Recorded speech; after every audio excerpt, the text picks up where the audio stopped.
Corey, this Selesnya aggro deck is sick. Yeah, absolutely. Absolutely. Tariq is an amazing player, has kind of been dominating a lot of card games, but really started by dominating Magic, and is playing kind of the new cool hotness. And I absolutely love this deck. This is the Collector's Cage trying to put in a giant Overlord really quickly. That is so cool. I am looking forward to seeing that. You mentioned it to me in the break, and I was like, oh, yeah, that's pretty sweet. Collector's Cage is quite the beating. But I'm noticing a bunch of cards that we aren't seeing very many other people play in his list, and we'll see them as they come out. But first things first, we're getting underway here. Scott McNamara on the other side of things, Spyglass Siren, getting the map token, and, getting busy. Yeah, absolutely. And this Selesnya aggro deck was another one of the kind of newish decks that popped up next to the Esper Pixie style list. It was kind of right before that. And it is a deck that is straight up to take advantage of spot removal. Yeah. So, that is kind of the ideal thing. But, for Patel here, no 2-drop here is for sure not ideal. Maybe there's a removal spell, but not what you want to be seeing. And Scott's version of Dimir Enchantments, this is nothing like we saw from the Jerry T list. This is still kind of the more traditional Dimir. We have Kaidos. We have the Enduring Curiosity. It just also has the Fear of Isolation in that package as well. Yeah, it's interesting to see where the players are going with the different archetypes. It's kind of becoming this amorphous blob of all the best cards. It's just like, well, you know what? They all work together, so I'm going to play them. And I mean, plain and simple, it's the format evolving, and which is really, really cool to see. You kind of thought maybe it's going to be a Dimir / a red deck kind of metagame to start. That has proven to be not the case at all. New decks are popping up every week as there's a ton of spotlight. I know, I used it. A ton of spotlight on this format right now. You're so funny. Thank you. The dad jokes have really intensified lately. It really has. I don't know why. Yeah. I don't either. Yeah. Ardenvale Fealty, the instant. On the other side of Virtue of Loyalty, creating the 2/2, getting rid of that Floodpits Drowner. So just the 2/2 in the sky. Hopeless Nightmare hits the board now, and Tariq will discard a good old land. And now one thing we are going to see, we just saw that happen, discard a land, but a 2-of in Tariq's sideboard, Obstinate Baloth. So we'll see if Scott has the foresight to be like, okay, maybe I should take these out. Because, I mean, if Patel puts in a 4/4 for free on turn 1, pretty much we're done here. Oh, yeah. Yeah. That would be real fun to see, just saying. 4/4 and 4 life? Yeah, no kidding. It's like, well, I'm ahead. Oh, goodness me. Alrighty. So, Tariq is playing a card I don't recognize. Is that the Sandstorm Salvager? It is. Yep. Yes. Yep. Absolutely. Getting a 3/3 into play. 3/3 buddy. And one of the special. I forgot exactly what they were called. They're the Vault ones. Vault. Yeah. To that effect, yeah. All those cards that were all extremely powerful, Collector's Cage being another one as well, but they haven't really found a home in Standard until this deck. They're both incredible here because that is a card that just creates 2 bodies with 2 different powers. Yeah. And can go long. Yeah, no, that's sweet. Also, the cool ability there, if the game does go long, to put counters on each creature token you control. And it just so happens that this deck likes to make tokens. Yeah, this deck could be categorized as a Selesnya tokens deck. Yeah. Kind of reminiscent of old Selesnya tokens where you had Windbriss Heights to put something really powerful into play. Collector's Cage is just your Windbriss Heights in this deck. Yeah, a bunch of token makers in this list. We have Sanguine Evangelist. We got Overlord of the Mistmoors. Yep. As you mentioned, being the pretty cool card to get out for free with Collector's Cage if you have the different powered creatures. Yeah, and of course you get to play Llanowar Elves. This is one of the few homes for that extremely powerful card. And Overlord is a card that Patel wants to be playing on turn 4, but you want to be bringing it into play off a Collector's Cage to have the body. But still, the split side of this card, just 2/2/1 flyers is excellent. Yeah, no, this is cool. And another card on the list that I really like is Toby Beastie Befriender. Yeah. He also makes a buddy, but then if you have 4 or more creature tokens, they just all fly. Yep, and it's not too hard to do so. No. Only plays one of them, but, it is a legend, so you don't want to draw too many of them, but another great card for sure. If we get to that point, that will be quite cool to see indeed, as we do have the Overlord ticking away there. Alongside the Salvager and the 2 flyers. Now, though, these flyers are pretty threatening. if Scott's not able to find something to deal with it quickly. Yeah, for sure. And here's just the rough spot, though. Like, if Scott has 2 spells here, these otters look impossible to destroy. If there's only 1 spell and you put a token in front of each of the otters, great. But that is the tough choice. I think it's a slam dunk block of the 2-1 on the Spyglass Siren. I think that's where I would start. And then if I was in Patel's seat, I think I would just say no block. But maybe you double block, but then if there's only 1 spell and you double block, then you get blown out as well. So I think this is the block I would go with as well, even though it can be a little brutal. Aha, you fell into my trap, as we now see an otter who was Kaito all along. So gonna get in here for some extra damage. So Yep. Tariq is looking a little worse for wear here, sitting at 6 life at this point. Yep, absolutely. So we'll see what Kaito does. The one thing about Kaito against a token-style deck, the negative to put a stun counter on thing is not great. Yeah. But if you just keep plussing that to get it out of range, that's not bad either. And then, of course, the draw ability, also good. But the -2 doesn't shine in this matchup as much. Yeah, I always feel like Kaito, if you get him in and you just plus him, you're not really getting that much value. Yeah. Because oftentimes he is the only ninja. Obviously, the Soulstone Sanctuary is a ninja because it's in everything. Yep. But yeah, getting some value off of it with the damage, surveil, and get a card off of it. Yeah, if it's not going to die to the attack, like there's not 4 power coming at it, Yeah. it's almost always a 0 unless you need to tap something down. Yeah. But if there's 4 power, you tick up, Kaito's just an unbelievable card, too. Yeah. One of the best cards in Standard, if not the best. Those are some bold words, Bold, Battlemeister. yeah. I'll say one of. Okay, all right, one of. Top 5 for sure. Top I'm 5, confident in that statement. I think Chat will argue with you a little bit there, but Chat does not argue. Chat doesn't argue? No. Oh, man, I've been in the wrong place then. As things stand, Scott McNamara is sitting pretty at 20 up against Tariq Patel on Selesnya aggro. The Selesnya decks that we have seen thus far, they haven't had the best time of it. Yeah. So, yeah, they haven't gotten their foothold yet this weekend at Spotlight Foundations. Yeah, but this is definitely the best Selesnya deck, I would say. We saw Kibler's really cool deck. Maybe that is powerful as well. But that's mostly a mono green deck as well. Yeah. But I do think this deck is very strong and a big contender if you plan to play against a lot of Dimir. Mm-hmm. Ooh, Soul Partition. Yeah. It's going to be a deck that is really, really struggles against sweepers. Yeah. Sunfall is not what Tariq Patel wants to play against, but that's about it. Yeah. So Kaito dealt with there, courtesy of Soul Partition. So it is costable again. Just going to cost 2 extra. And I mean, Soul Partition on Kaito is amazing because you cannot be ninjutsuing it, so just casting that for 6, it basically takes care of it. So Yeah. I'm sure that's one of the main considerations to play this card because, well, Soul Partition isn't amazing outside of that, but it also can save your own creatures, which is kind of cool. Yep. And we see another Hopeless Nightmare hit the board here for Scott McNamara. Tariq. Have we seen a discard yet? No, I don't think No, so. not yet. So debating this. And of course, the Overlord is impending. It's already getting close. And Tariq has a nice play face up already. Playing that Virtue next turn is totally fine. Yeah. But, of course, Patel's at a low life total here. This Otter is already quite threatening. And this Sandstorm Salvager, not the best blocker, sitting at just 1 power. And don't forget, the Hopeless Nightmare, well, it makes them discard a card. They also lose 2 life. Like, you can get burned out pretty quickly if you have a fear of... 2 Fear of Isolations would just be lethal right now. Yeah. Post-combat, we're going to see the Storm Chaser's talent picked up. This time ain't big enough. Back to hand here for Scott. Tapped out now, though, so if Tariq does want to do something meaningful and hopefully keep him in this matchup, now's the time. But, I mean, here's the thing.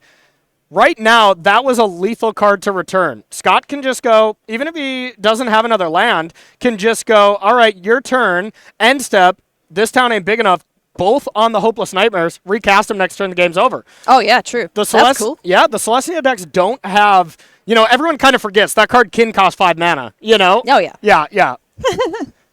Oh, wait, no, never mind. If it targets a permanent you control, you can just bounce both of them for 2. Yeah, excuse me on that. So even easier to do. Yeah, just game next turn. Yep. Yeah. I mean, incredible. Like this. No one wants to be paying 5 mana for that card. Exactly. But if you have to pay 5 to bounce 2 of your opponent's thing, that does come up every once in a while. Yeah, I have done that. Sideboard time. Let's take a look and see here. Scott McNamara picking up game number 1. They're up against Tariq Patel. In Tariq's sideboard, there's a couple spicy little inclusions here. What are you looking at most? Obstinate Bailoff. Get him in there. Yes, yes. That is definitely the card that I'm windmill slamming right away, as it's excellent here. Remember, this is a closed deckless tournament, so Scott doesn't know about it, but do you take out your Hopeless Nightmares? I don't think you do until it happens to you, but there is a solid chance that Scott does and tries to go into a much more controlling plan, brings in the Preachers, brings in the Gix commands, cut downs, all that kind of stuff, and takes out cards like the Hopeless Nightmare, but we'll see exactly what Scott does. Lorana the third path. Well, could be a consideration for the Selesnya deck, just to try and get rid of some of the pesky enchantments on the other side of things. Yeah, not bad against this version. Definitely not what it's really for. You want to be hitting like Leyline bindings with that. So I wouldn't be going too crazy with that. I wouldn't be changing a lot of cards from Patel. I would probably just be bringing in the Balos. And what that screams out to me is this is a good matchup, and it definitely is. Yeah. Selesnya aggro wants to play against Dimir all weekend long. As it's normally a really tough matchup. But, of course, Standard is very close. Yep. Any deck can beat any deck. I think the most polarizing thing we'll see is, like, the white base decks against the red decks. I think those are the most, lopsided matchups where they're kind of around 70-30. But everything else, very, very close. Format's looking pretty great at the moment. It's always great when there's not a solve format. Yes. The best deck. This is what you have to play or you will lose. So. 100%. We don't see anything like that right now, which is just great for Standard. Format's kind of able to course correct itself as things progress. If something gets a little too powerful, people are going to adjust and find ways to beat it. And then you have to find ways to beat the thing that beats the thing that was the big thing to beat. Yes. Yeah. Well said. Yeah, thank you.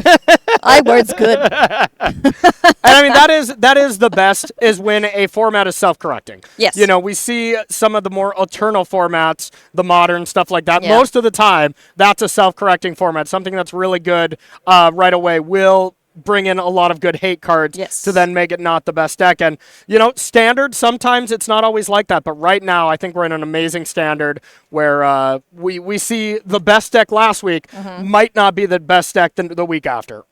Yeah. Tariq Patel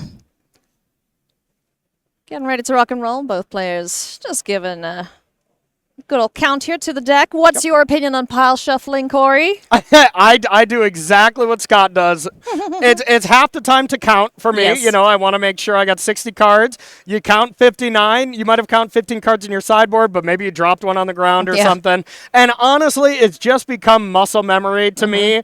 When I'm playing a match, my hands already start pile shuffling before my brain even gets it going. So.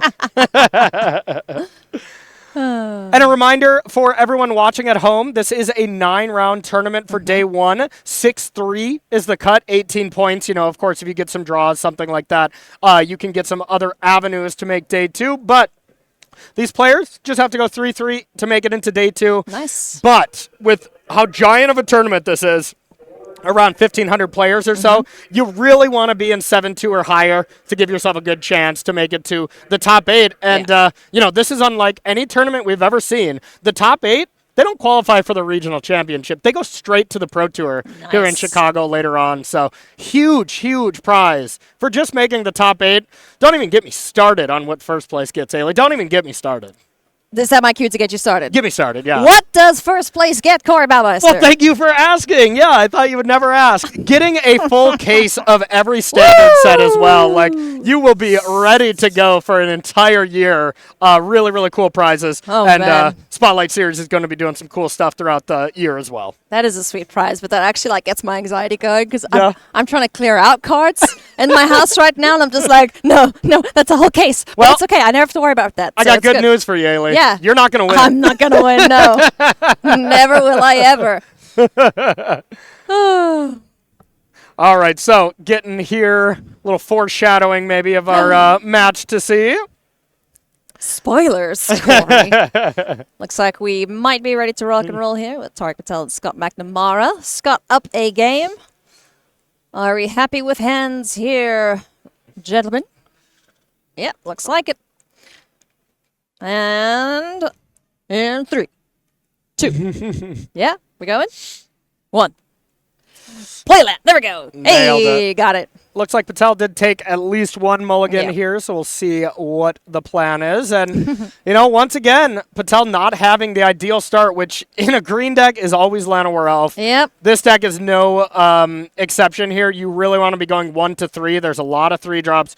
But being able to play the Sky Knight Squire early, if this card's not dealt with extremely early, it's tough to deal with from most Dimir decks. But this is the one kind of hot tech that Scott has is, well, this green deck was preying on all the Dimir decks because it was all cut downs. There were some go for the throats and stuff like that. But now that these decks are playing a lot of bounce spells as well, that's kind of the correction above the correction. So I love seeing these levels from the players at a high event like this, a high level event.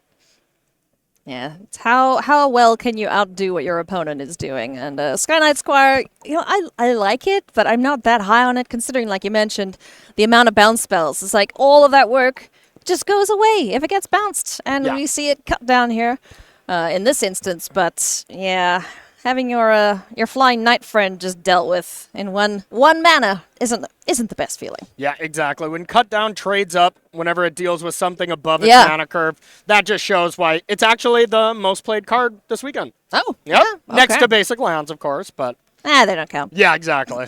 No one plays enough basics anyway. We know this. Sky Knight Squire number 2 hits the board here for Tariq Patel. And the Otter is going to swing in and likely get a pump up here if we do see a spell. Nope, not this time. It's Preacher of the Schism. Turn 3 play here for Scott. Another excellent card. Yep, and Preacher is very much for the red decks when it comes from these Dimir decks, but it actually looks quite good against Celestia because, well, the removal is not amazing from Patel's side, so I wouldn't be shocked if he actually took out a few things. And here we go. We see the Collector's Cage. kind of the namesake card of this deck, Collector's Cage, to put something big under there. You always want it to be an Overlord of the Mistmores. That would be sweet. Yep, and then you need a little bit of help. You need 3 creatures, but it's not too hard to get them to different power with the fact that the cage adjusts the power itself. Yeah. Cage is a nice way to bump up your creatures, maybe save something from a cut down. Oh, another one. I don't mind if I do. Let's see what we get here now. Any creatures? Did he whiff? No, there's Llanowar Elves. Yeah, it's like a Malira. 2? Malira, but that is definitely not ideal, and I don't think the other one was an Overlord either. So wait, did we see great. 2 Maliras there off of the Collector Cage? Wouldn't be ideal. No, I would say that, but we'll see. What did he hide under with the first one? I didn't see. Yeah, it wasn't I missed positive. that as well. Yep. Chat. Who saw? I know I saw a Malira and a Llanowar Elves in the first hand as well, so that was kind of a whiff if he just got 2 little itty-bitty guys, but we'll see. And Scott usually wanting to have the more life here to be able to get some card advantage, get some pressure going, and really everything in this match has been coming up Scott. Oh, yeah. It's just looked, amazing. Nice. Fear of Isolation hits the board. What are we bouncing? Or did we bounce? Bounce the land. Cool. Nice. That is another aspect of that card. It can either bounce your powerful cards that come into play, or if you don't have a land, it costs 1. Yeah, that's sweet. Yeah. Turn passes back now to Tariq. He needs some critters on this board. Tapping 3 here. What we got? We got our Sandstorm friend. Okay, that will do it. That will do it if there's absolutely nothing from Scott, because that will bring a 1/1. The 3/3 makes the Squire up to a 2/2, and then you could put a counter on the 3/3 to activate the cage. But anything disrupts Scott here. Yeah. So really has to hope that there is absolutely nothing in Scott's hand. Yep. I gotta say, this version of Dimir looks awesome to me.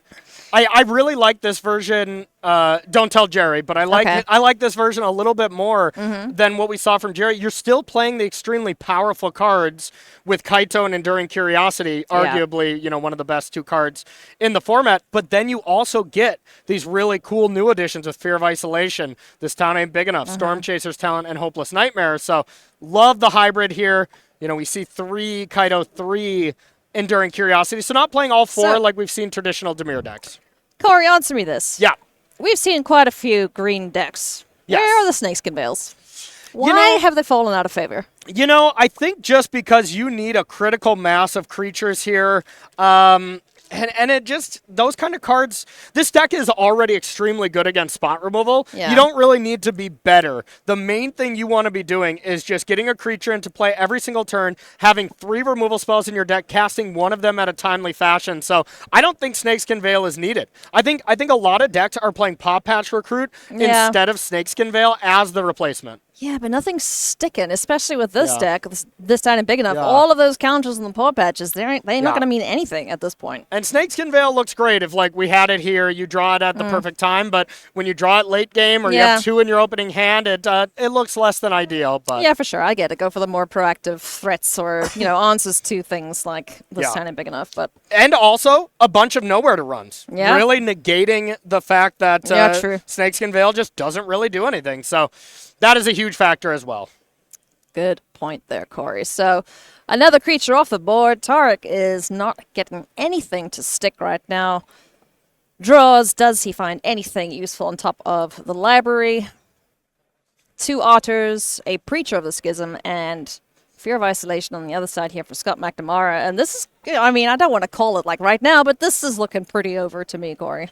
Yep, not looking good at all. Patel just really not having the ideal draw. And, the flip side of that, Scott just had a good draw. Yeah. And just kind of dismantled Patel. I'm a huge fan of this style of Dimir deck. It looked really good to me. We saw the power of Kaito game 1, just kind of strong arm that game, and now we're seeing just a very reactive plan and a bunch of bounce spells to be able to keep Patel off of his powerful draws. Now, that being said, Patel did not have a Llanowar draw, kind of the ideal thing as well. Even so, I feel like this Dimir deck just has an answer for everything that these kind of mid-range, aggro, it feels more mid-rangey to me. They just have an answer for everything as we see yet another cut down taking care of one of these bugs. And, it's going to be a lot of damage coming through. Yeah, looks like 1, 2, 3, 4, 5, 6. Yeah, Down to 1. Just no real hope of doing anything here. Yeah, this is a hopeless nightmare for Tariq Patel indeed. As the Dimir deck, shock horror, is going to pick up the win here in the hands of Scott McNamara, advancing to 4-0. Not too shabby, huh?